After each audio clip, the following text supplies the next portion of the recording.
घृणिः पातु शिरोदेशे सूर्यः पातु ललाटकम्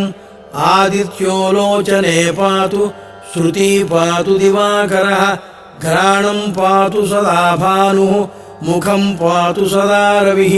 जिह्वाम् पातु जगन्नेत्रः कण्ठम् पातु विभावसुः स्कन्धौ ग्रहपतिः पातु भुजौ पातु प्रभाकरः करावब्जकरः पातु हृदयम् पातु नभोमणिः द्वादशात्मा कटिम् पातु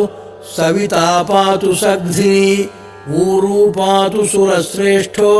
जानुनी पातु भास्करः जङ्घे मे पातु मार्ताण्डो गुल्फौ पातु त्विषाम्पतिः पादौ दिनमणिः पातु मित्रोऽखिलम् वपुः आदित्यकवचम् पुण्यम् अभेद्यम् वज्र